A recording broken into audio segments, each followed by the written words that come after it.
Kunja Vihari. Can you clean the table? Clean the table. Tables are covered in things. Shri Radha Madhava Kunja Vihari. Radha Madhava Kunja Vihari. Gopi Jana Vallabha Girivardhari.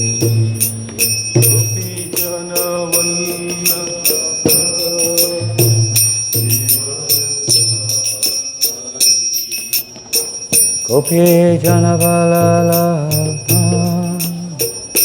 Girivardhari.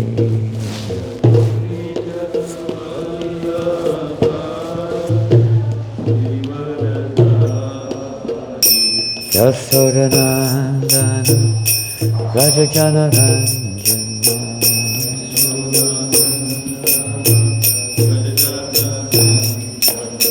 Yasodanandana Rajajana Ranjana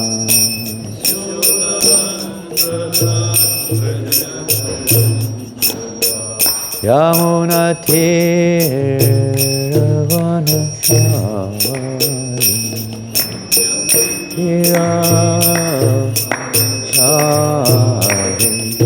Yamuna Tiravanachari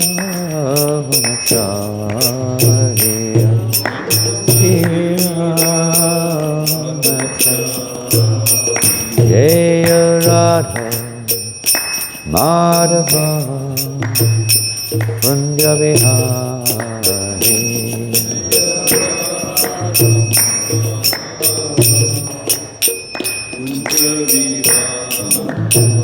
Jaya Radha Madhava Kunja Vihari.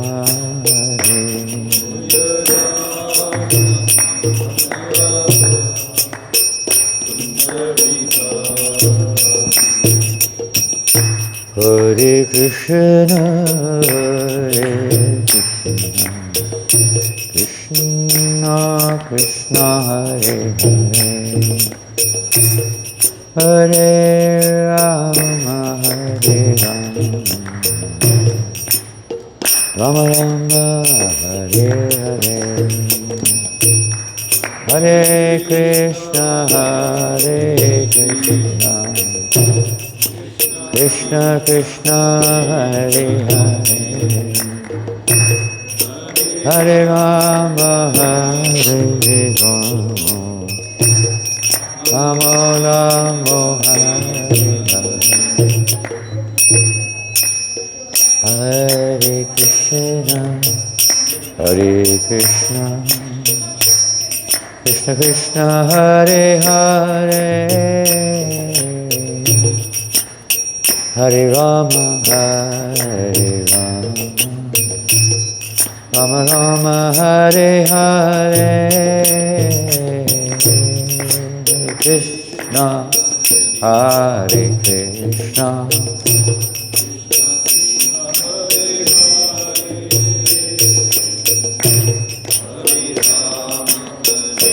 Hare Rama, Rama Rama, Hare Hare, Hare Krishna, Hare Krishna, Krishna Krishna, Hare Hare, Hare Rama, Hare Rama, Rama Rama, Hare Hare, Hare Krishna, Hare Krishna, Krishna Krishna, Hare Hare, Rama, Hare Rama, Hare Krishna, Hare Krishna, Krishna Krishna, Hare Hare, Hare Rama, Hare Rama, Rama Rama, Hare Hare, Hare Krishna, Hare Krishna, Krishna Hare Hare, Hare Rama, Hare Rama, Rama Hare Hare. Oh, Premanandi, Shri Shri Gaurnitai, Jagannath Baladev Subhadra, Shri Shri Radha Shyamasundar Ki Jai. What's going on? It's daily greeting, I think. Oh yeah, they Govardhan Puja, so they decorate Maharaj. Oh, so they're late. So what do we do now? Class. Pardon? Class. Class, we just carry on, do we? Yes. We don't stop, okay. Yes. Because it's already 10 o'clock home, no, 9 o'clock. 8 o'clock. Today time is changed. I had no idea until the other devotees got up this morning. I thought, everyone, we've got to go, we've got to go. We've got to leave. My clock was an hour wrong. Hare Krishna. Is it the hot drink coming? I think Mahananda's taking care, is he? He's gone, so he must be gone to take care of the hot drink. Got hit by the cold.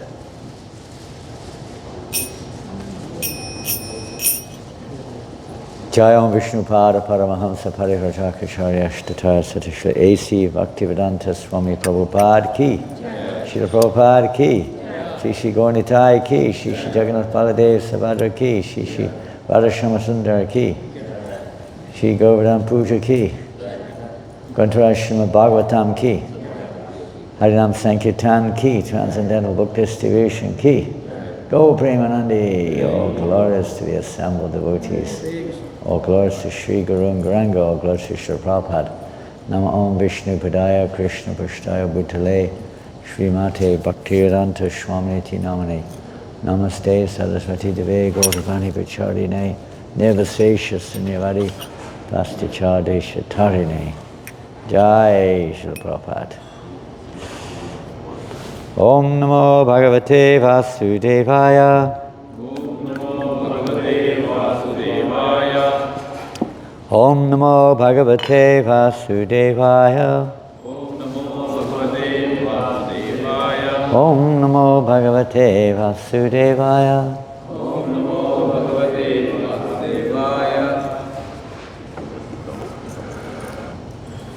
We're reading from the Srimad Bhagavatam. I don't know which verse we're reading. Does anyone know? It's the third canto, presumably. 15 verse. Pardon? 15. Number Verse 15. 15? Yeah. Reading from the chapter 26. Text number 15.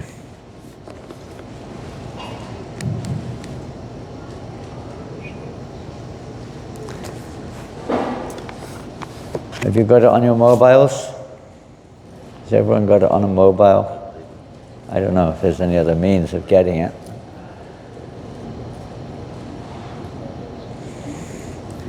Etavam Eva. What is this? On the Zoom. The word is that on the Zoom. Oh, I thought it was something for me. Sankyato Brahmanaha Sagunasya Ha Sanivesho Maya Praktaha Jaha Kalaha Panchavinshakaha Etavaneva Sankyato Brahmanaksa Gunasyaha Sanivesho Maya Prokto Yakkala Panchavinshakaha Etavaneva Sankyato Brahmanaksa gunasya sanivesho maya prokto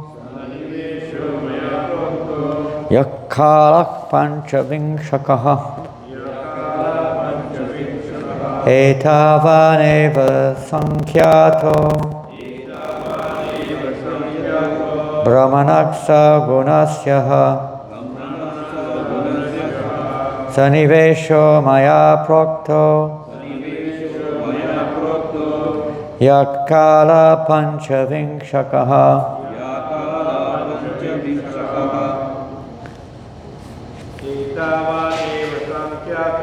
etavaneva sankyato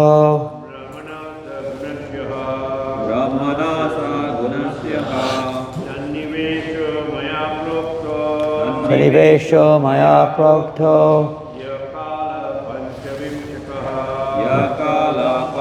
vinshataha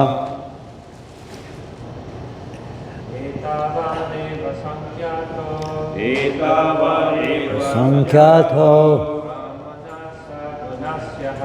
brahmanasarva sanivesho maya prokto yakkala panchavinshakaha etavaneva sankyato brahmanaksa gunasya sanivesho maya prokto yakkala panchavinshakaha.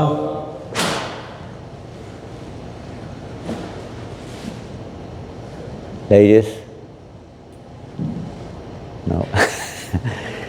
Etavan.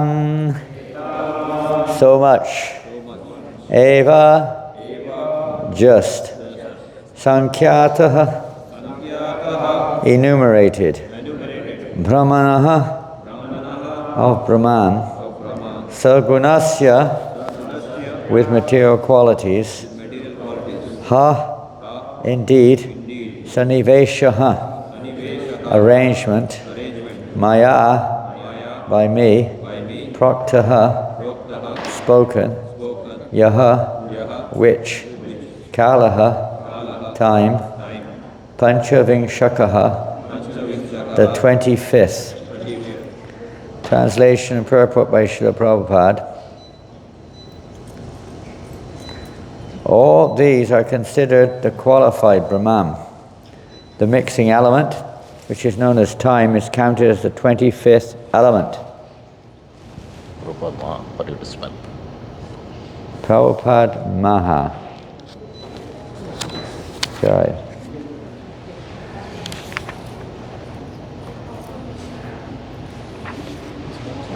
Thank you. Good.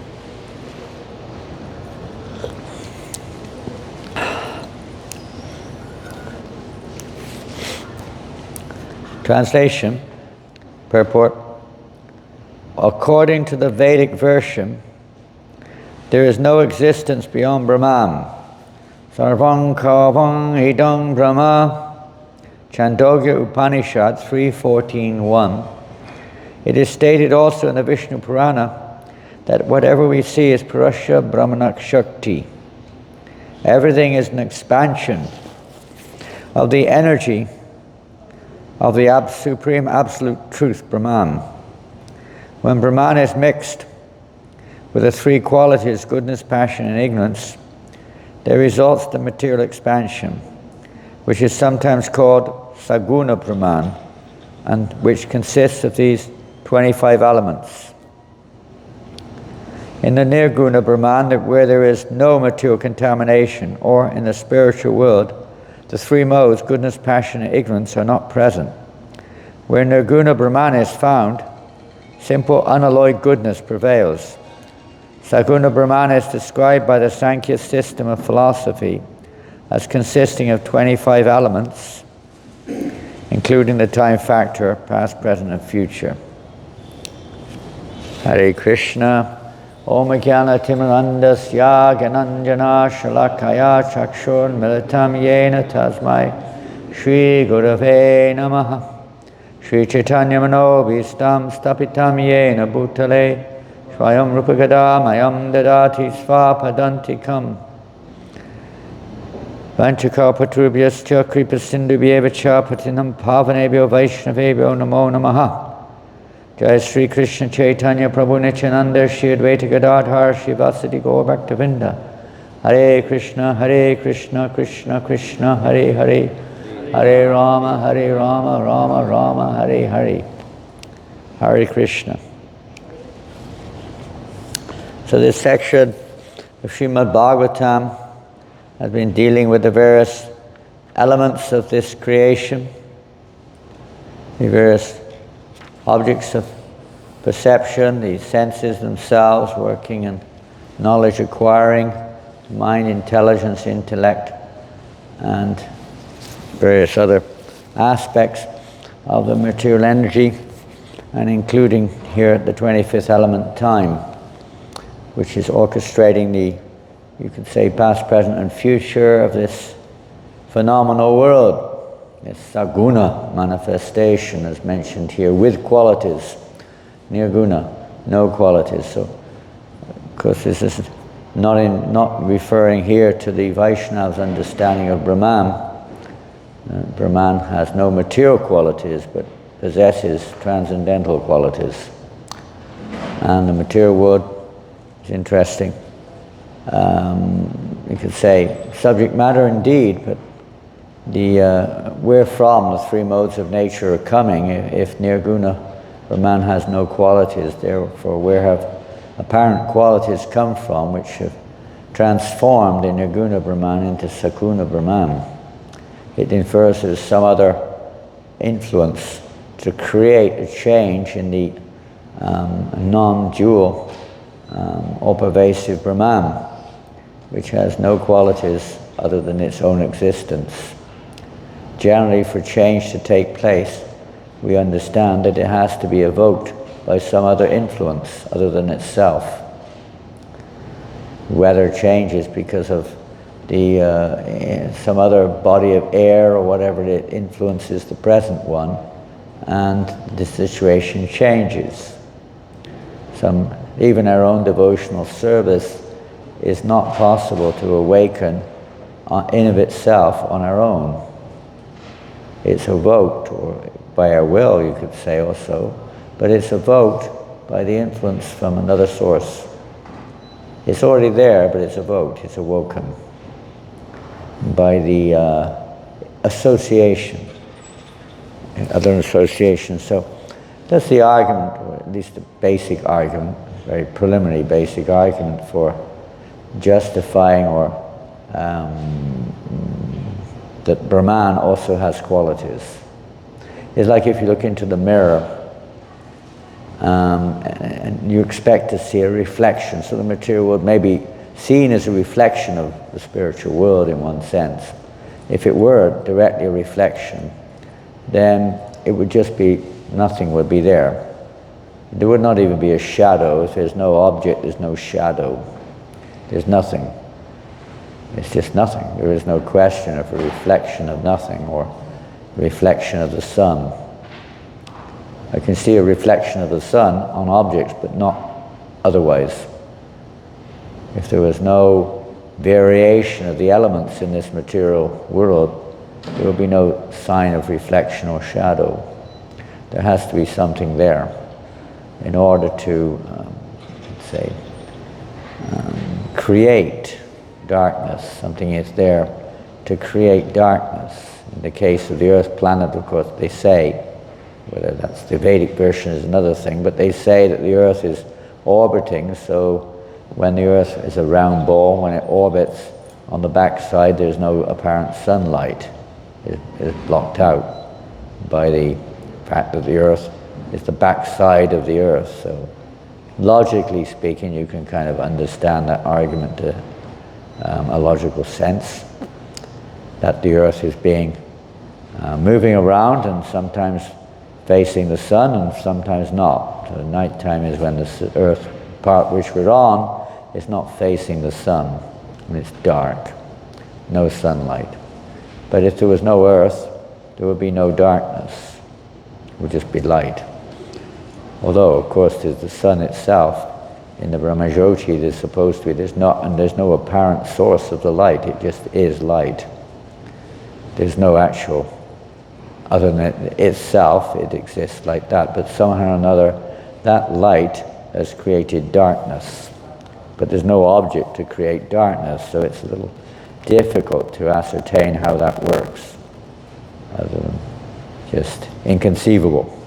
Well, it is inconceivable because it is inconceivable, because that's not what the, well, at least the Vaishnava understanding is, that there is variety, and by the Parabrahman, by the transcendental influence of Parabrahman, and his various energy has unlimited Parasya Shakti Vivadhaya Shurte, unlimited energies, not just one, but unlimited.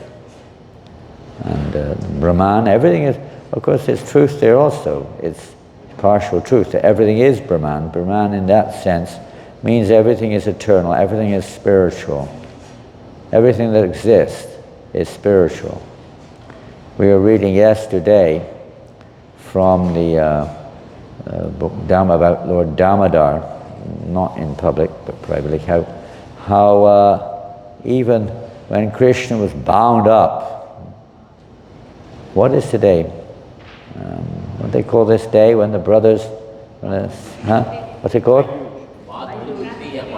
Yeah, anyway, different names in different parts of India they give, but you know what it is. When the sisters, is it the sisters who invite the brothers? Is that what it is? Yeah. And then they tie something on them or something, is it? Pardon?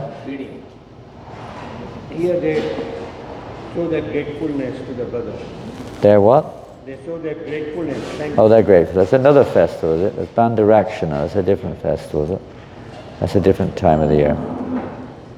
Okay, so, well, anyway, whatever it is, we'll go back to what I was saying. It's not quite the same thing, but it's the principle is there, that everything is alive. Everything is alive. And when Krishna was bound up to the mortar by Mother Yasoda's love, he was playing around, no doubt, but the rope which was binding him was fully conscious, and the mortar was fully conscious. They were having conversations, discussing what to do next. And Krishna was playing with the mortar and playing with the ropes in various ways. He was having fun with the conscious mortar and the conscious ropes. They weren't just dead rope and a big solid mortar. They were fully alive. Now, what made them alive, from a realistic point of view, was their contact with Krishna. You can probably look at it from another angle, but that's the real angle, that their contact with Krishna brought the real life to apparently a lifeless object, a mundane object of this world, which seems to can be created and destroyed at a certain point of time. But in this particular incident, they were fully alive. They were Brahman, they were spirit. Of course, in one sense, the Mayavadis will say everything is spirit, even this material world is covered spirit, which is, in one sense, true, but not understanding what is being covered fully, and what is covering it. Covering from a Vaishnava point of view is forgetfulness of Krishna. It's not a question of, some God knows what influence which causes a certain portion of Brahman to be apparently manifesting form, saguna, with qualities, and the modes of nature, and all the elements therein manifesting, and some conscious living being covered and influenced by these, wherever they came from, various energies, to behave in such and such a way, and to become entangled in such and such a way, and to assume a form in such and such a way, according to karma, whatever that is, from the Brahman point of view, some interaction with something that doesn't exist by someone who, it doesn't make sense. The sun in of itself cannot create a shadow or reflection. I think that the microphone has stopped working. The battery got bad. Pardon? It's battery bad. Oh, it's a cordless mic. That answers the question. There we go. Thanks, Paul.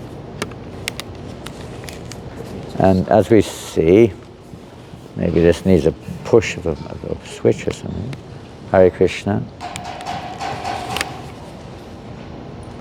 Hare Krishna. Still not working. Hare Krishna.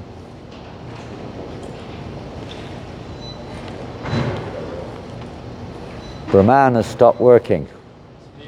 Brahman is no longer working. Turn it off.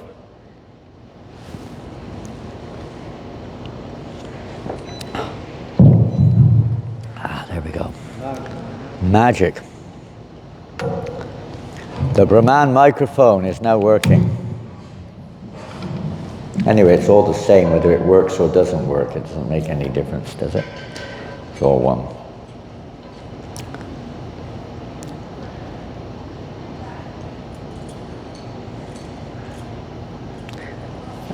So, whether Mayavada or Vaishnava, you could say, the connection or the awakening of spiritual awareness, one is no longer affected by time. One is no longer affected by the material elements, although one may appear to be under the influence of the material energy.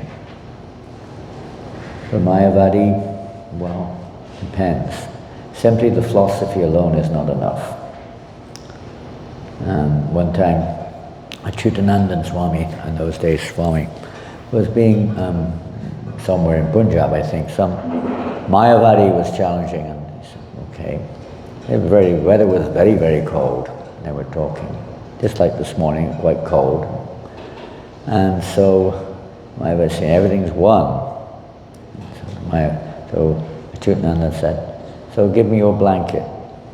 I'll give you this little tiny piece of cotton. It's all one. You can keep yourself warm with this piece of cotton. Here, take this.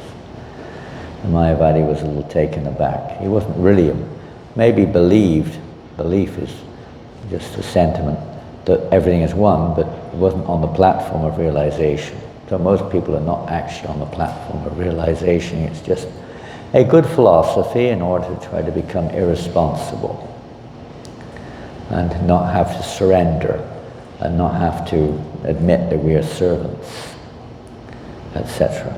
Good philosophy.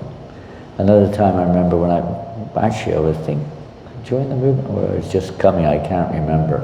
But I was in London in the Bury Place Temple, and Revatanandan Swami was there preaching to one kind of pseudo-Mayavadi hippie who was trying to say, no, everything's one. The energy is all one, you know, we're all God.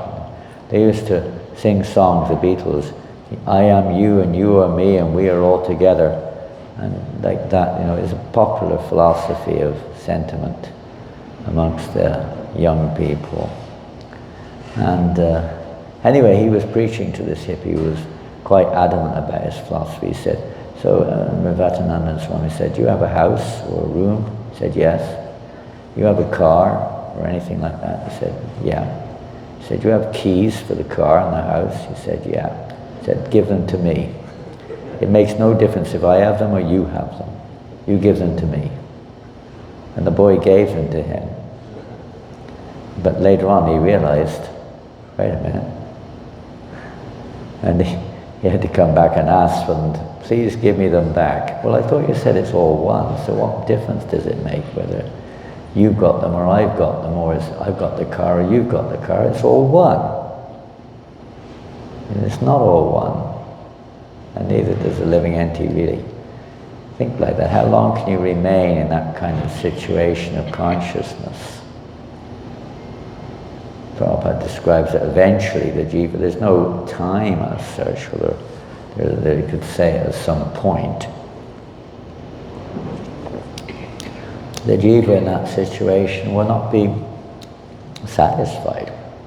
You know, I was thinking yesterday, I was in bed, early morning, I was wrapped up and warm and I felt so comfortable. I didn't want to get out. The room was a little chilly. But you know, how long can you stay in that situation? And that's not even oneness, but it's a feeling of relief. Sometimes when you're cold, something relieves you of your discomfort. It's a relief. Certainly being in this world of Saguna is not so, you know, it's not compatible for the soul. It's temporary, it's nirnanda, full of on and off, sukha and dukkha. It's ignorant. Everyone's in ignorance, everyone's fearful. It's not compatible to the eternal soul, that's for sure. And Krishna's manifestation of time is causing all of this. It's not just inner matter not doing anything at all, it's being influenced by time, and things are moving and seems to be changing all the time, forever changing. All things must pass, as George Harrison compiled that song, all things must pass. It's true, in this world, all things must pass. The energy, which is, you could say, and this is maybe something same understanding, but the energy which is actually there is eternal. It's just transformed in looks. Even though scientists say that material energy is just transforming, the energy remains, even though the item is burned or broken or whatever, the energy remains, it's just transformed, or it merges back into its elementary form, and so on and so forth. But it's still there. So Brahman is eternal, it's never destroyed. In the material world, it's just the reflection changes all the time. And the pure spirit soul is witnessing this ever-changing aspect of under the influence of the three modes of nature and time. It's like a kaleidoscope or something. You see, and everything changes. It's all the colors shake up, and you get different shapes and sizes and different colors. So the material is a bit like that, and the soul is identifying with these elements, with this material world, with the senses and the body and the objects of the senses and the mind and the intellect, and is controlled by time. So we're like a prisoner within this energy, within this material energy. But we're completely identifying. If you're born in a prison, you know nothing else. Everything's focused on what you've, so to speak, what you've been used to or familiar with. No memory beyond it. So the living entity is like that. He's like that, completely identifying with it and fearful that you're going to lose your identity or lose that which you identify with. Is always afraid of losing things, as time takes it away. Time and tide wait for no man. Assert as death. So everyone's afraid of, you know, basically speaking, fearful of the loss, of the material loss. But the real fear of a devotee is different. Sometimes we hear that devotees also, Prabhupada also expressed fear. He writes in the Bhagavatam somewhere, I think, or Chaitanya Charitamrita somewhere, I'm afraid that the demons will somehow or another stop this Hare Krishna movement. He has that fear. It's a transcendental fear in one sense. As Mother Yasoda is always afraid that demons will come. And we've been hearing about how, you know, the Damodar pastime, and of course how the Jamularjuna trees were felled by Krishna. Everyone was afraid that they crushed him. They're always afraid of that aspect. Then Prahlad Maharaj was also, in a sense, fear. But what was the fear? The fear wasn't of Hiranyakashipu. The fear was of identifying with this material world, of thinking that I can enjoy this material world, that I am this material body, that this world is for my pleasure. This is the fearful thing. And we see in the pastimes of Devaki and Kamsa, for instance, how Kamsa is basically, I mean, in many ways, he represents gross sense gratification. He's also, in a sense, a bit like fear personified to some. And to Mother Devaki, he was like that. She was, in a sense, her fear of Kamsa represented her fear of becoming absorbed in the material world. It was represented by Kamsa. So because of that fear of the material world, or fear of sense gratification, Krishna appeared. You could say it's not the main reason, but it's one aspect of that. It destroys all the inclinations for trying to enjoy this material world. So the 6 sons represented the 6 enemies of the living entity: lust, greed, anger, envy, madness, and illusion. And they were killed by Kamsa. But they're actually, in a sense, it's allegorical as well as realistic. That Mother Devaki was afraid of Kamsa. So in this way, she, of course, Balaram appeared in her womb and cleansed everything up and prepared the way for Krishna. But because of her fear of Kamsa, she wasn't attracted to material sense gratification. Most people are. Even as aspiring devotees, we have an element of attraction towards Kamsa. Thus we still find lust, greed, anger, envy, and so on are still sometimes influencing us. And our remembrance of Krishna is not very constant. Not very constant.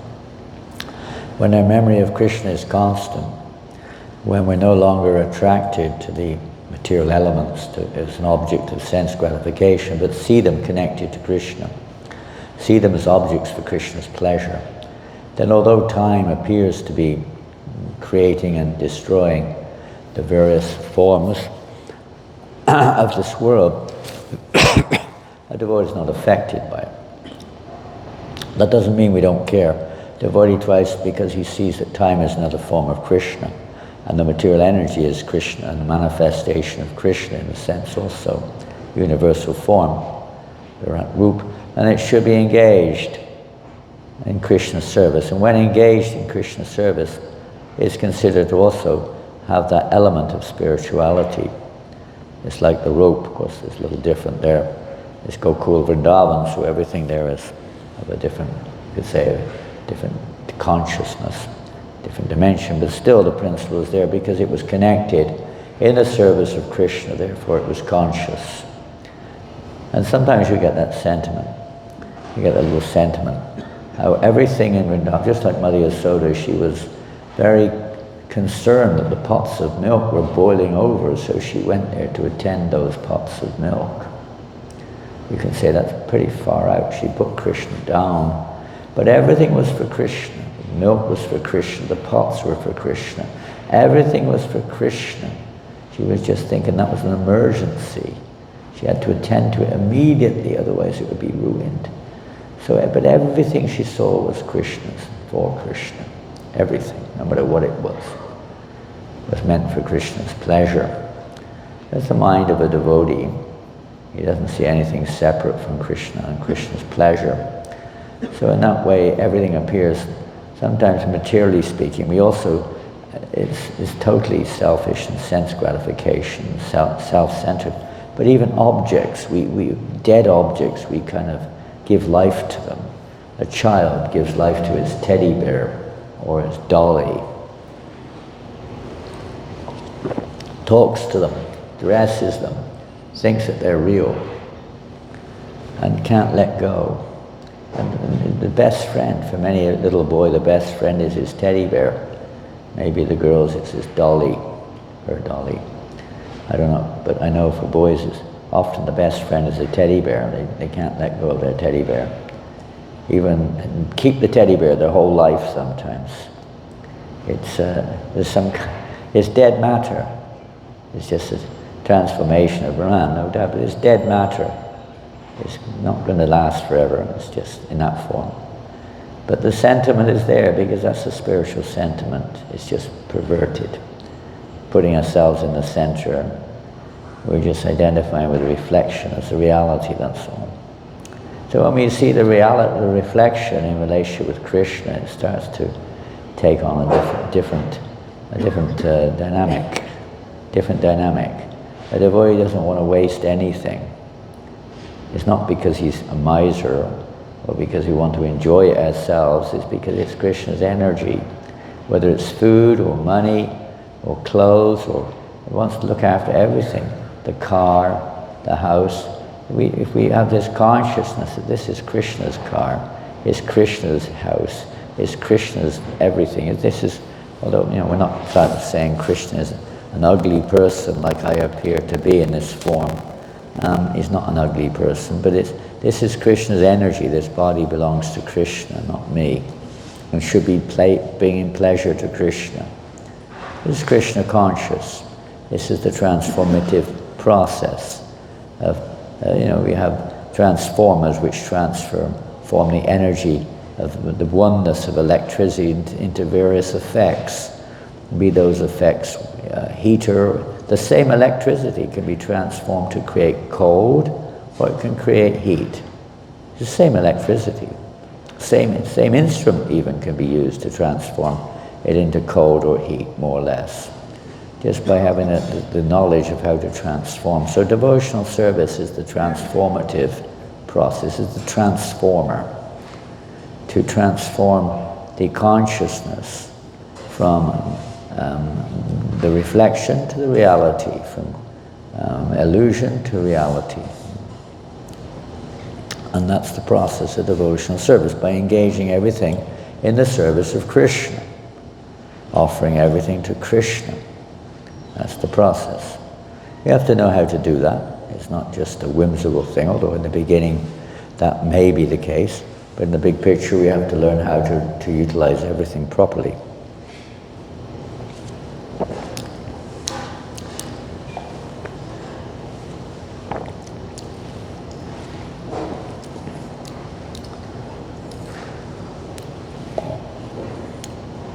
And honey? I guess, thank you. Starting to warm up a little bit. It's not so difficult, really. You've got to eat anyway, more or less. I mean, maybe there's some individuals who don't need to eat, but they're very rare. Pretty much every conditioned soul has to eat.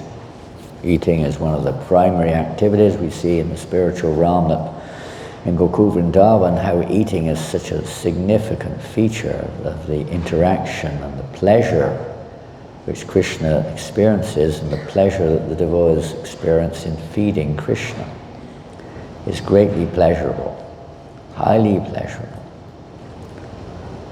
Go on and on with that. But food, you have to eat. What's the difficulty? Just, of course, we don't offer things. Again, as I said, we have to know what to offer and how to offer. But we offer what we do to Krishna. Everything, as Krishna said, everything should be done as an offering unto me. This way you will become free from the miseries of this material existence, or the bondage. The miseries of this material existence are not just the pain and the suffering you get from karma or whatever it is. The real misery of this material world is the fact that we think we can enjoy in this material. That's what has to change. Not that we're just praying that we don't suffer anymore. We're praying that we become free of material attachment and become attached to Krishna.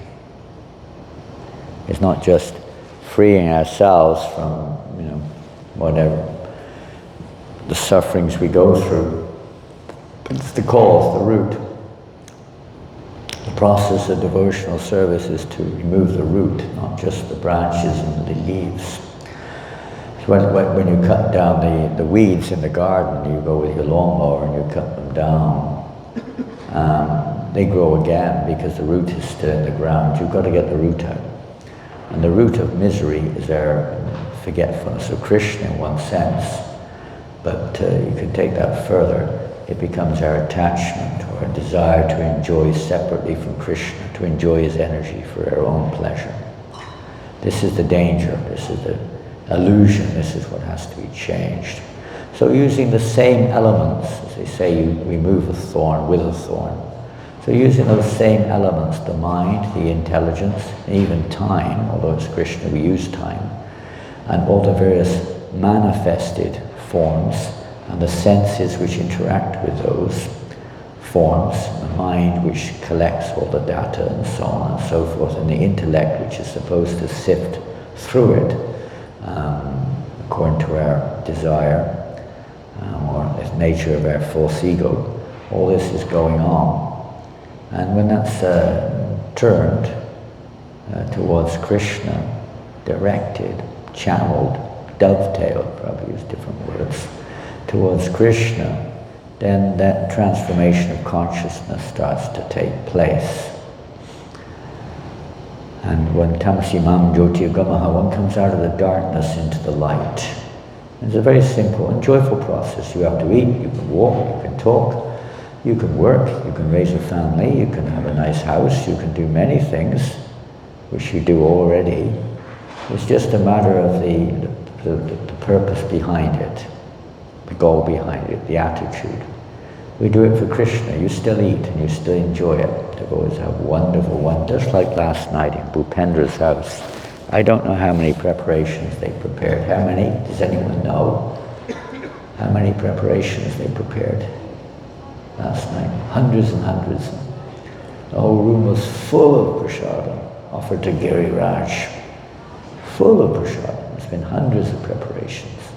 All prepared with, you don't need to do that. You're not going to even eat much of it.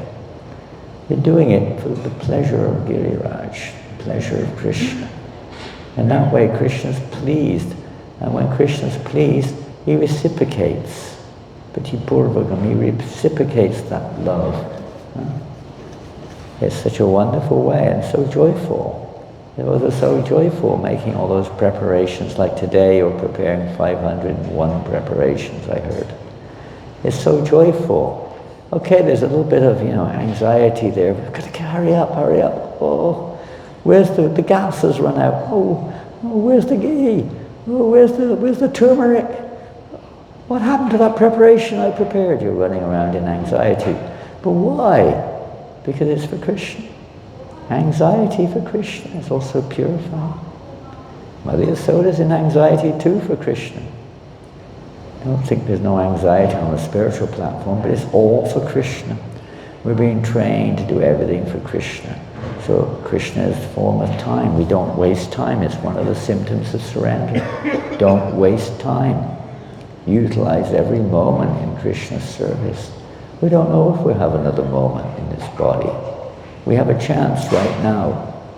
The material energy. We all know having a little taste of Krishna consciousness when there's a little bit of, let's say, Maya comes in. You feel it's terrible. You think you're going to enjoy, and instead it's not really enjoyment, because you realize there's something more than material enjoyment. You can't enjoy it anymore. It's not the same. People who have no experience of this, they don't know. They have no idea what the taste of devotion is. No idea. Their only idea is material satisfaction. And they're never satisfied. They're always trying for more. They get what they think they want, and they're still not satisfied, and they have to get something else. They're never satisfied. Whether it's in political world, economic world, objective world, sport world, emotional world, relationship world. They're never satisfied because we're a fish out of water. A fish out of water cannot possibly be satisfied. No matter what you give the fish. You can give the fish a nice car, a nice house, a nice wife, a nice fishy wife, a nice fishy kids, a nice food to eat, but it's never going to be fully satisfied. The idea is there that, this will make me happy, this will make me happy. I will be happy if I just get one more. But it never works. Get one more, and you want another more. Every rich person will tell you that. There's no end. There's no satiation to their wanting more and more and more. Because we're in an illusion. We're in a dream. Dreams never end. They just keep going on and on and on, one after the next. So the reality is, when we realize that this material world is Krishna's energy, no doubt. It's his inferior energy. When you engage that inferior energy, be it the body, mind, or the objects of this world, in Krishna's service, then it's considered to be taking, although it may, you could say, if we want to look at it in a simplistic way, you may leave it behind. But once we're in this body, it becomes spiritualized. It's no longer a cause of reaction. It's no longer a cause of karma. Karma means that which creates future material bodies in this universe or any universe. But it creates future material bodies, whatever they may be. So when we engage this body, most people are engaged by it. When we say body, we mean subtle and gross. When we engage this subtle and gross body in Krishna's service, that means there is no more cause of another material body. One can become free of the elements of this world, so to speak, by engaging them in Krishna's service in the proper way. Not according to our conditional way, but according to the proper way of utilizing them, according to Guru Shastra and Sadhu, in the service of Krishna. Then one becomes free of bondage, karma bandhana. And not just free, as the Mayavadi process is generally speaking just one of detachment. And the materialistic process is one of attachment. Even in Karma Kandya process, it's mostly based upon attachments. Very slow process of becoming liberated, very slow if at all. The Mayavadi one is detachment, which is extremely difficult according to Krishna in the Bhagavad Gita. Very troublesome path for one who is embodied. Very difficult. For a devotee, however, Krishna says, he is the swift deliverer from this ocean of birth and death. He delivers the devotee. Because we're taking shelter of him. When somebody takes shelter of you, you feel obligated to give them shelter. Because they're submitting themselves to you for protection or for help. So it's natural that one will feel obligated. So Krishna is the most natural, the most personal. He's the original person. So he's the most personal. So he reciprocates accordingly. So whatever happens to a devotee sees that as Krishna's. He sees Krishna reciprocating. He doesn't see it as being, some other element. He sees Krishna's hand working there. Even in suffering, he sees Krishna's got a reason for this, putting me in this situation.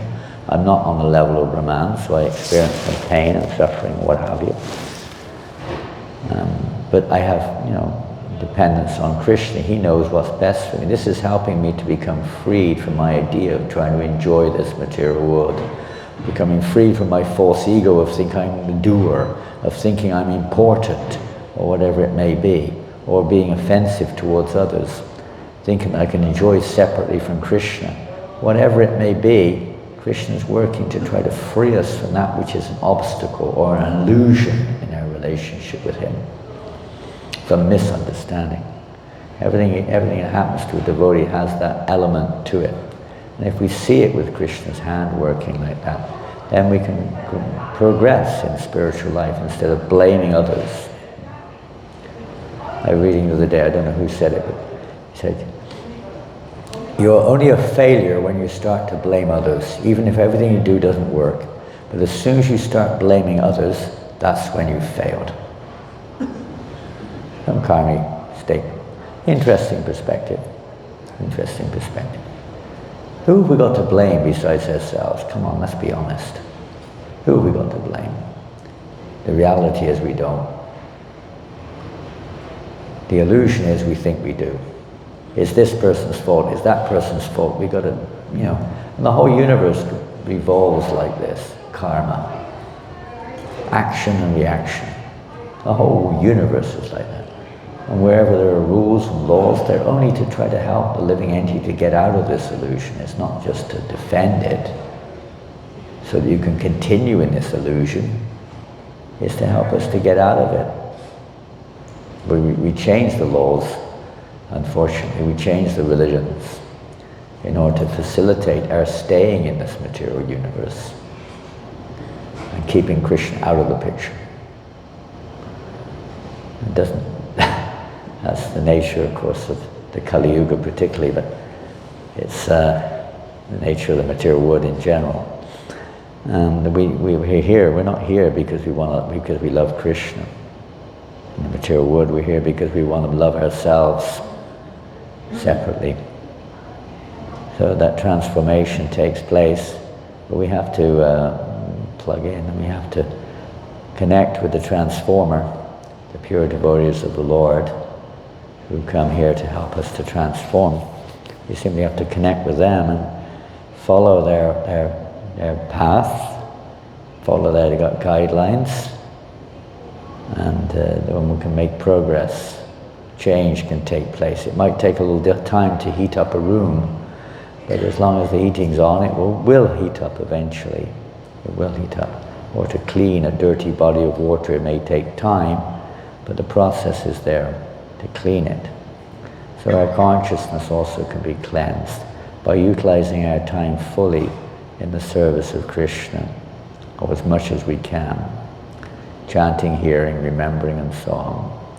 Utilizing all these material elements, particularly the mind, in Krishna's service. Prabhupada says the best way to control the mind, we were reading the other day, is always to think how to spread this Krishna consciousness movement far and near.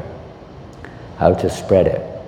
Not just how to practice it, but the best way, he said, to conquer your mind is to think how I can assist, or how can be a part, or how we can spread this Krishna conscious movement to everyone, everywhere. So that's the best way to control the mind. Maybe you could say time and circumstance, but that's what Prabhupada wrote. So it's a very good meditation to keep ourselves busy. As Mother Yasoda is always thinking how she can, protect Krishna, how she can prepare nice things for Krishna, how she can bring pleasure to Krishna, and so on and so forth. Krishna's also thinking the same way. How to bring pleasure to my devotees is loving reciprocation. So when a devotee thinks like that, how Krishna's wills, Pratipati Yati Yati Nagaradi Gram, that the holy name be spread to every town and every village of the world. So if a devotee is thinking how to play a part in that, we're not God, we're not a Mahabhagavat, we're not on a platform of Brahman, but at least we can help someone. Prabhupada said you are on the platform of Brahman in one sense, you're in a liberated state if we're fully engaged in devotional service. We just haven't realized it, that's all. So if you stay on that platform, even though the realization may not be complete, nonetheless, one is considered to be in a liberated condition, acting on the platform of Brahman, following the footsteps of those who are. It's like if you jump on a train, you're not in the driver's seat, you're not even in the cabin of the engine, you're in the passenger seat, but you're going to get where the train goes, usually. You're going to reach the end. So we're part of the train. We're on the transcendental caravan going back to Godhead. Just stay there, don't get off. When I was a kid, we were on a boat. Sometimes we go on these boats to islands off the English coast for holidays. And as a little kid, I would get sick on the boat, seasick. And I would be screaming, "Let me off the boat, let me off the boat." I thought the boat was causing my sickness. But we all know it wasn't the boat was actually saving us from death. But you think when you're in the boat, you don't know what's going on. As a child, you think the boat is a terrible thing. I hate boats. I don't hate boats, but at that point I did.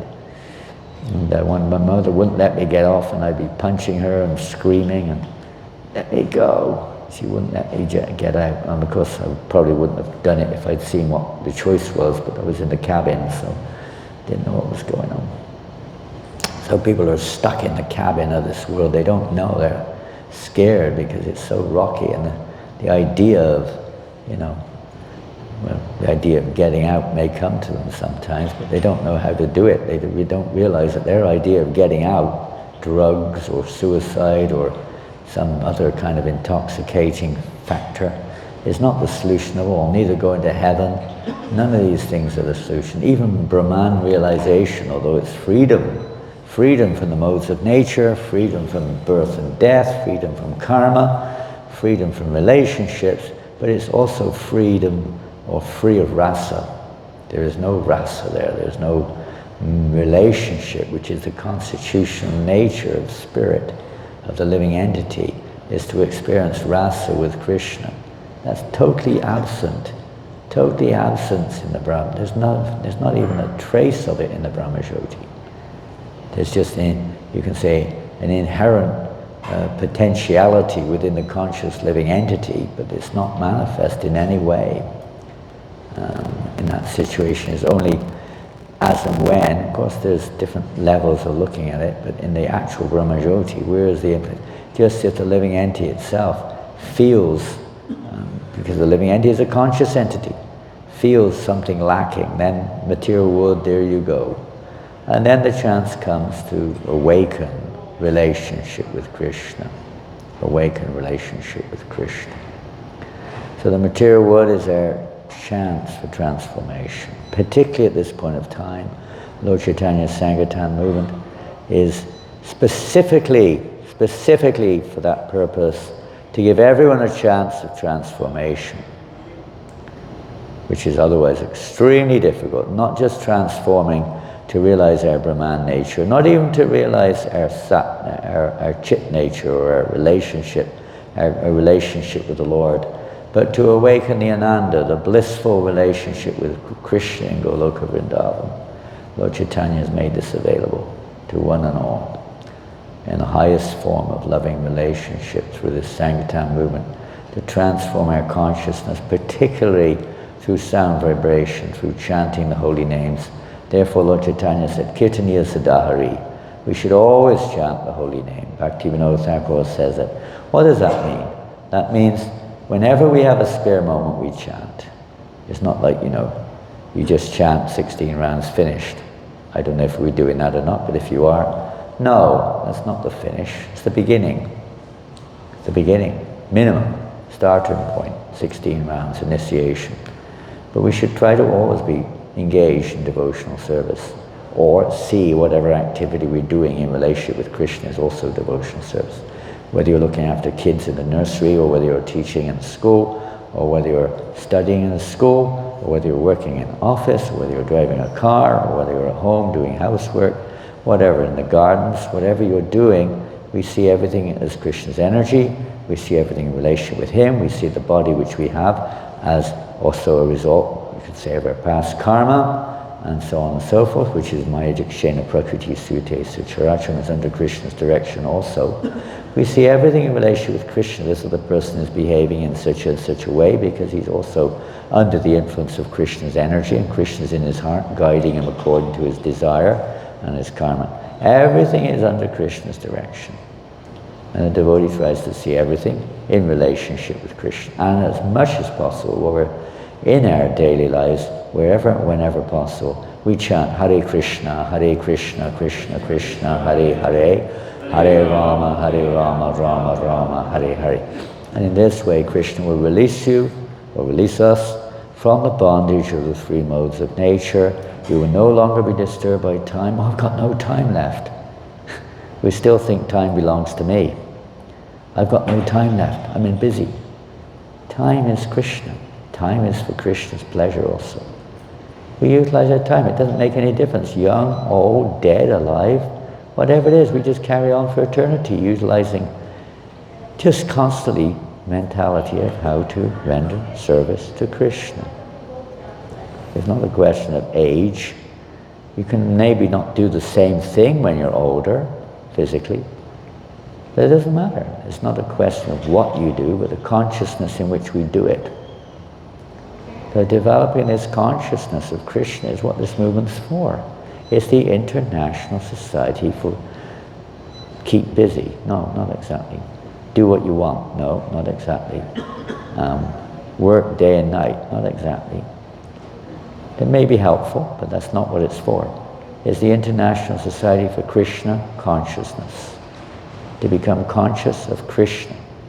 We're all conscious of our, bag of bones and blood to some degree, or somebody else's bag of bones and blood,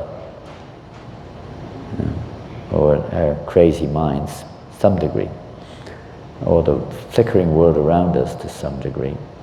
But we are meant to become conscious of Krishna, and then we may not be on that level of relationship with Krishna that is we're dancing with him or something, or running in the forest playing games.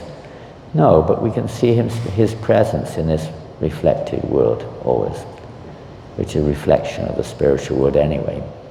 So we see his presence as much as we can by utilizing it in his service according to Guru Shastra Sadhu, deity worship, Harinam Sankirtan, offering the food and everything else to Krishna, reading about, hearing about Krishna, and giving the fruits of our work to the pleasure for Krishna as much as we can.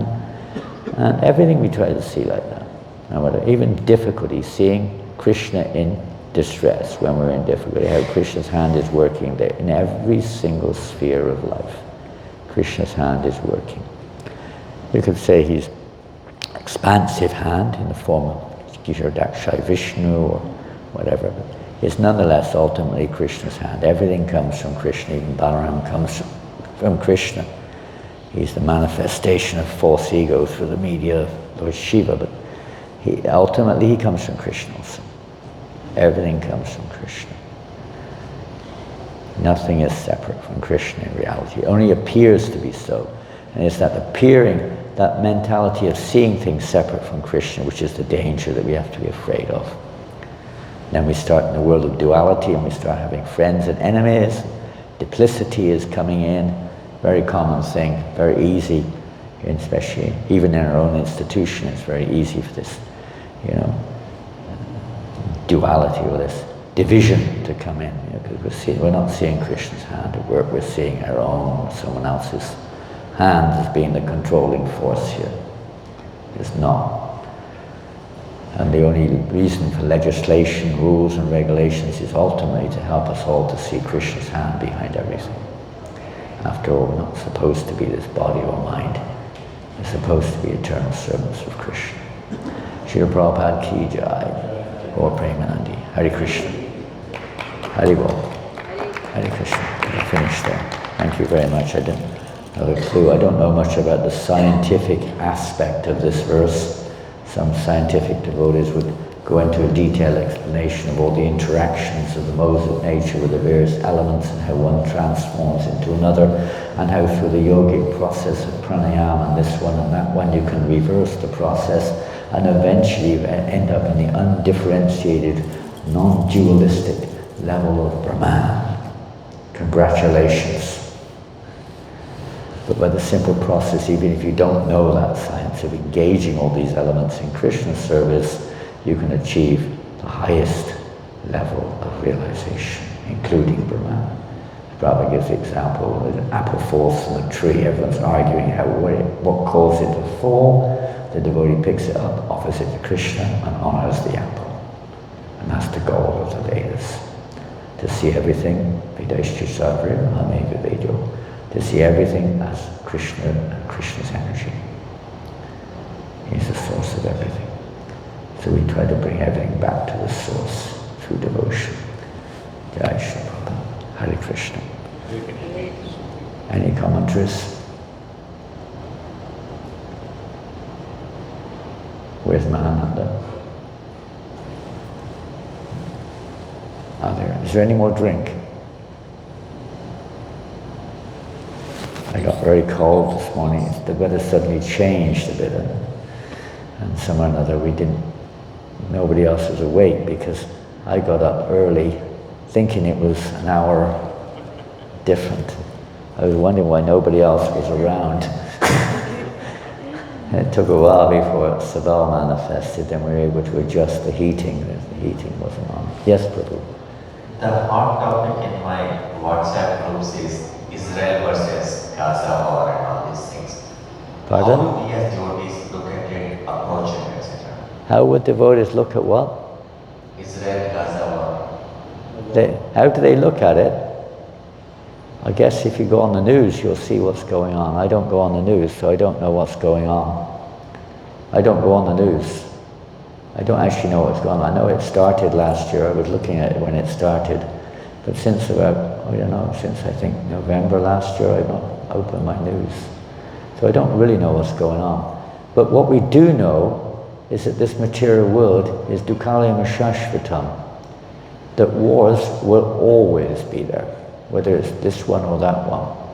There's this unavoidable consequence of this world. Quarrels, whatever level they take on, are unavoidable consequences. They're all a result of ignorance. They're all a result of forgetting Krishna. They're all a result of karma. They're all a result of our selfishness, no matter what they are, what people say. Materially speaking, that's the cause. There may be some exceptions in the case of Kurukshetra because Krishna himself was directly involved. But all these indirect or any scene, arguments between people, between religions, between individuals, between countries, between ideologies, between sports teams, are all due to gross ignorance. They're due to illusion. They're due to the foolishness of which we're in this world. So it's not a question. There's no right, there's no wrong. It's all wrong. Everything's wrong. They've got the picture wrong. So what does a devotee do? The devotee is supposed to be compassionate. So we're not callous either. So what does a devotee do? Do we sit around arguing with each other? Is that going to help anyone? Probably not. Are we going to sit around trying to justify it from a social, economic, political, religious point of view? Humanitarian point of view? People would do that, so be it. We're not against that. But at the same time, you can have another war. That one will stop and another one will start. It probably says like taking, you've got a boil here, you get rid of that one, but it comes up over there. You haven't solved the problem just by finding a way of stopping the war. There's no solution. It hasn't solved it 1/10000000%. The problem is still there. The root is in the ground. It would just pop up somewhere else immediately, maybe at the same time. It's Kali Yuga, it's the age of quarrel. You're not going to stop it. Not by any political maneuver, economic maneuver, religious pacification, philanthropic work, all may go on, so be it. But it doesn't solve the problem. The problem lies within. The problem is we're seeing things separately from Krishna. And as long as we're seeing things separately from Krishna, we're in illusion. There's another form of illusion. Children fight with each other over nothing, practically speaking. What do they fight over? Because they're attached. They think it's my land. They think it's my religion. They think it's my money. They think it's my right. They think it's mine. This is the illusion. That's the war, which has to be dealt with. Not the manifestation. You have to get to the root of it. Just to remove it on the surface does nothing. So a devotee is compassionate. He tries everything he can to try to do the needful, depending on where you are, of course, to ultimately to try to help go to the root and help people to realize that actually this is all a result of their ignorance, a result of our forgetfulness of who we actually are. As long as we identify ourselves with this body and think this world is ours, there was no end. It will go on perpetually, war after war. What to speak of the things that are going on in the world today, in terms of abortion, in terms of meat eating. Did you know that 8 billion fishes are killed every day for your belly? Simply for the belly of a human being. 8 billion fishes are killed daily. That's what they say anyway. As well as hundreds and thousands of millions of animals slaughtered without their choice every day for our belly. But what do we damn well expect? The lies that are going on, the intoxication that's going on, the cheating that's going on. Is it surprising that there's suffering, whether it's a war, whether it's a disease, whether it's an economic collapse or an earthquake or whatever it may be, death itself. Why is there death anyway? You die of this or die of that, you're going to die. It's all because of this illusion of identification. There's no other solution. Some people have an idea that everyone becomes like this, there'll be a solution. That's Mayavad philosophy, for one thing, in a perverted way. And secondly, it won't work anyway, because we're still sinful. They're still eating meat, taking intoxication, smoking, cheating, and so on and so forth. Thank you. So our solution is prayer.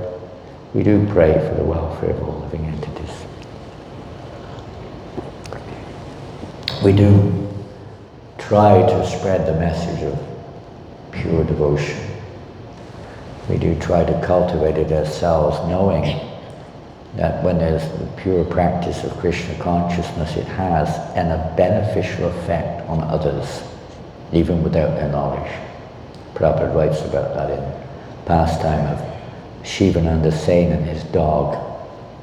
He writes, if only my disciples could become pure devotees, simply by their desire alone, all the living entities could become liberated even without their knowledge, purified, but even without their knowledge.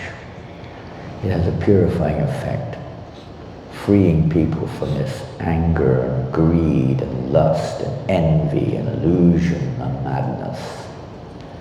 But as long as we're thinking, I am the enjoyer, there's no way out, whether we're in Indra, Brahma, Bhuvanaloka, Panarvatanajana, even up to Brahma, what to speak of minor demigods, there's always this tendency there, fighting, because we're attached to that which is not ours. This is called Maya. As long as we're in Maya, so the real mercy is to help people to become free of Maya, this illusion. And we pray and hope that whoever they are, we're friends of all. It's not inimical towards anyone, because everyone is Krishna's part and parcel. Everybody is meant to be having a loving relationship with Krishna, no matter what we identify ourselves as right now. We have to wake up.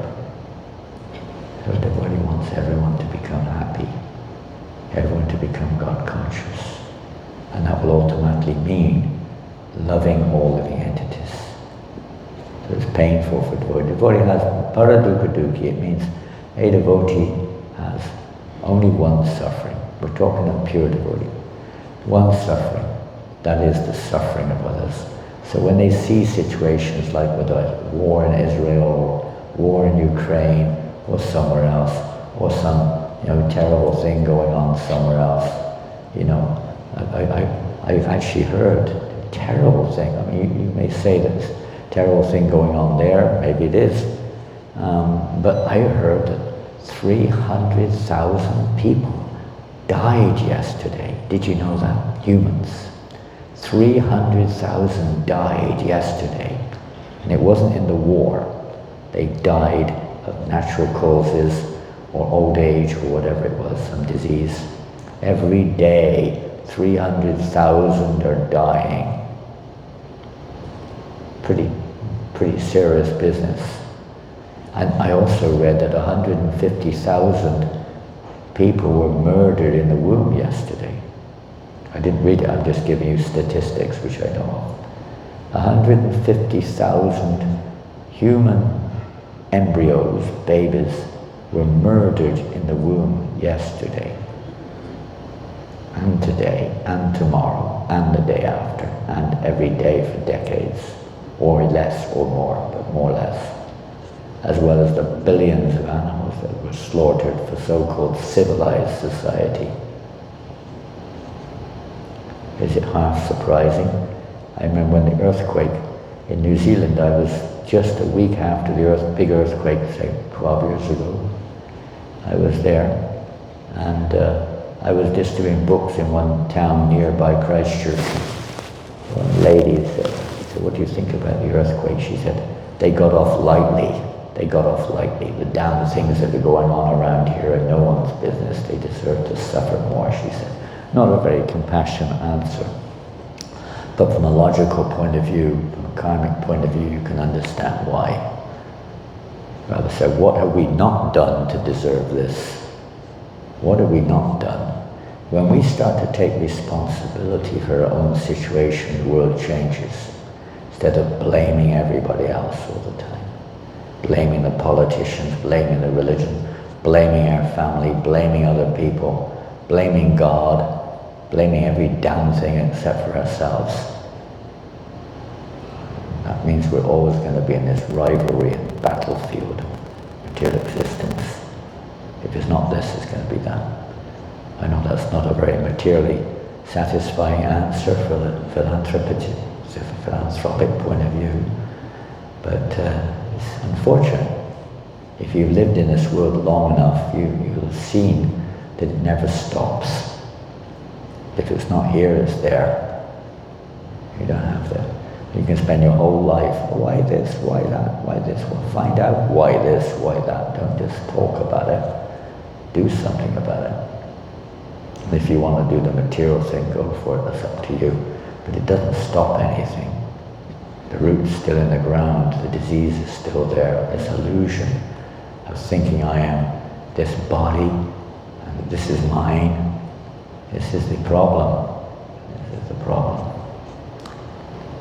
I don't know if that satisfies anyone. Maybe not. What can we do? What can be done? World of criminals. Criminals are not very easily, we're not very easily changed, for instance, but it's hard for them to, accept. And the life of, what we say, proper life, very hard. They want to adjust within the crime. So my idea is like what Prabhupada said about the Second World War. Poor God, he said, poor God. Prabhupada used the word poor God. The English were praying, the Germans were praying. Please God, may we win the war.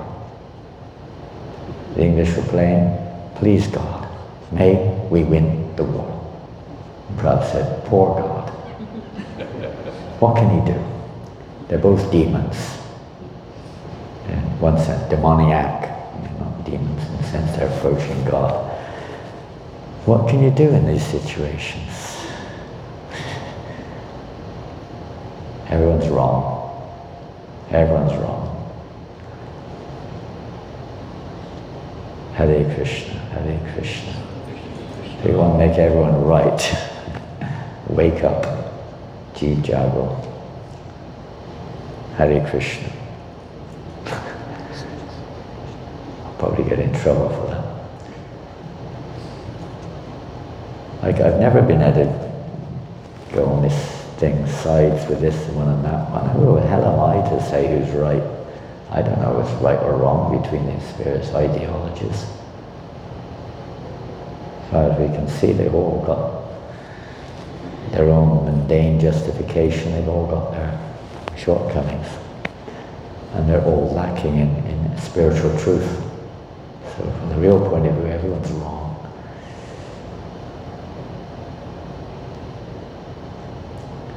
Is that okay, Madhupati Prabhu? Where are you? Is it okay? Yeah. I'll be banned now from central New Jersey.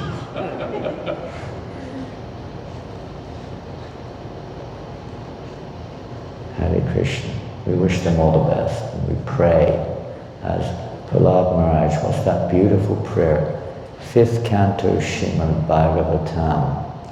What is it, 9th chapter? Text number 10 or something, I don't know. Has anyone got some means of finding? Oh, have I got my computer here? No. No, I don't. I can't remember it. Svastyasta Vishvasu. It goes like that. It's the verse after Om Namo Bhagavate Narishingaya Namastejas Tejasaya Virbhava Vajranaka Vajradangsha Karmashan Vandaya Vandaya Tamo Grasa Grasa Om Shvama Bhayama Bhayamatmani Piyushta Om Shvam. Here it is, thank you. What is it? 5 what? 18:9. I got the verses wrong, maybe. Svasyastastu Vishvasya Kalapasidatam Dhyayantu Bhutani Shivam Mitoriya Manascha Bhadram Bhajatadadho Shajeya Veshatam No Matir Apyahoituki. Prahlad Maharaj prays, may there be good fortune throughout the universe, and may all envious persons be pacified. May all living entities become calm by practicing Bhakti Yoga, for by accepting devotional service they will think of each other's welfare. Therefore let us all engage in the service of the Supreme Transcendence, Lord Sri Krishna, and always remain absorbed in thought of him. And the purport. The following verse describes a Vaishnava. Vanchakalpatarubhyascha kripa sindhubhyeva patitanam pavanebhyo vaishnavebhyo namo namaha. Just like a desire tree of Vaishnav can fulfill all the desires of anyone who takes shelter of his lotus feet. Prahlad Maharaj is a typical Vaishnava. He prays not for himself, but for all living entities, the gentle, the envious, and the mischievous. He always thought of the welfare of mischievous persons like his father Hiranyakasipu. Prahlad Maharaj did not ask for anything for himself. Rather, he prayed for the Lord to excuse his demoniac father. This is the attitude of a Vaishnava who always thinks of the welfare of the entire universe. Srimad Bhagavatam and Bhagavad Dharma are meant for persons who are completely free of envy, paramam nimatsaranam satam. Therefore, Prahlad Maharaj prays in this verse, Kalak Pasidatam. May all the envious persons be pacified. The material world is full of envious persons, but if one frees himself of envy, he becomes liberal in his social dealings and can think of others' welfare. That's what the previous verse was. Prahlad Maharaj was asking, praying to relieve or cleanse his own heart of all envy, of all anarthas, of all dirty things. Please tear them out, my Lord, so my heart becomes pure. In that pure heart, then you can really feel compassion for others. Otherwise, it's a relative compassion for and against. Anyone who takes up Krishna consciousness and engages himself completely in the service of the Lord cleanses his mind of all envy. Manascha badhang bhajatadad hokshaje. Therefore we should pray to Lord Nrsingadev to sit in our hearts. We should pray, Bahir Nrsingo Hridaye Nrsinga. Let Nrsingadev sit in the core of my heart, killing all my bad propensities. Let my mind become clean so that I may peacefully worship the Lord and bring peace to the entire world. There's a nice line. Peace to the entire world. We want peace. Prabhupada wanted peace, but he gave the peace formula, which was devotional service, of course. Srila Vishwanath Chakravarti Thakur has given us a very fine purport in this regard. Whenever one offers a prayer to the Supreme Personality of Godhead, one always requests some benediction from him. Even pure Nishkama devotees pray for some benediction, as instructed. What's this? Somebody's come on the phone. There it goes. As instructed by Lord Chaitanya Mahaprabhu in his sixth Shastakam. Ayi Nanda Tanuja Kinkaram, and so on. O son of Maharaj Nanda Krishna, I am your eternal servitor, yet some or another I have fallen into the ocean of birth and death. Please pick me up from the ocean of death and place me as one of the atoms at your lotus feet. In another prayer, Lord Chaitanya says, Mama Janmani Janmanishvari. Life after life, kindly let me have unalloyed love and devotion at your Lordship's lotus feet. When Prahlad Maharaj chants Om Namo Bhagavate Narasingha, he prays for benediction from the Lord. He is also an exalted Vaishnava. He wants nothing for his personal sense gratification. The first desire expressed in his prayer is Svastyasta Vishvasya. Let there be good fortune throughout the entire universe. Prahlad Maharaj thus requested the Lord to be merciful to everyone, including his father, a most envious person. According to Chanakya Pandit, there are two kinds of envious living entities. One is a snake. Ooh, I've lost it. It's gone. What to pray for others is something written there. There we go. Somebody's written.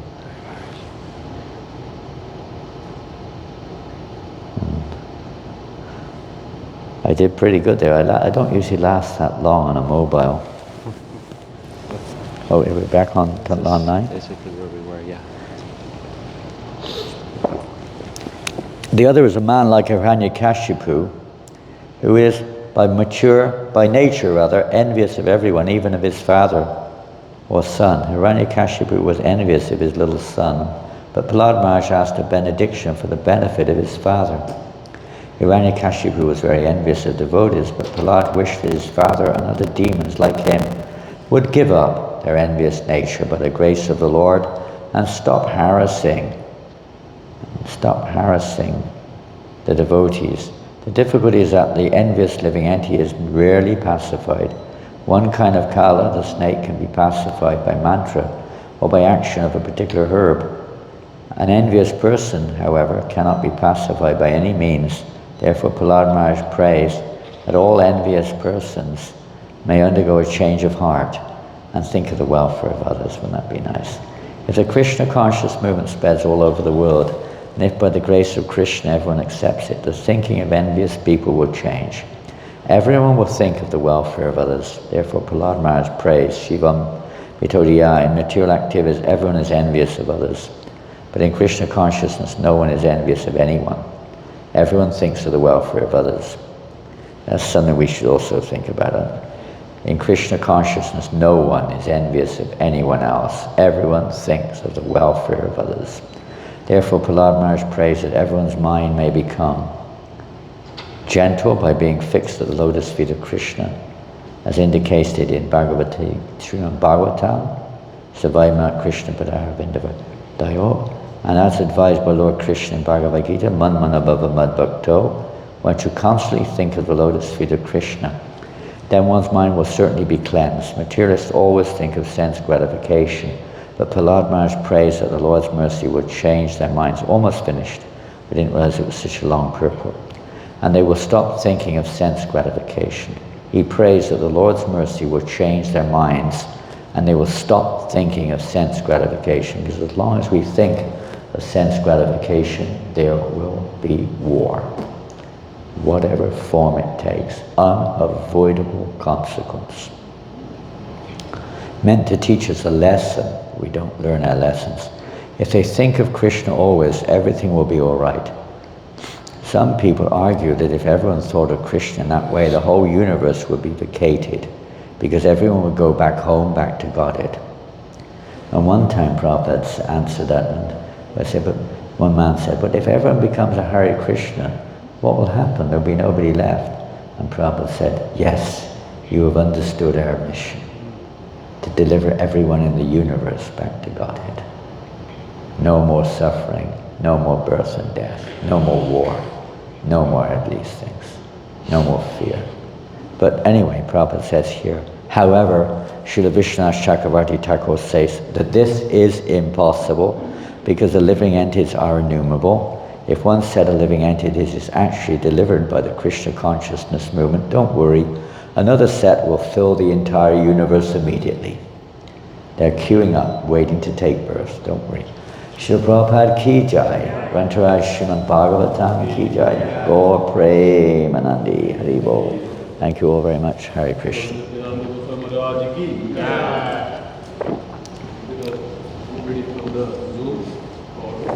Huh?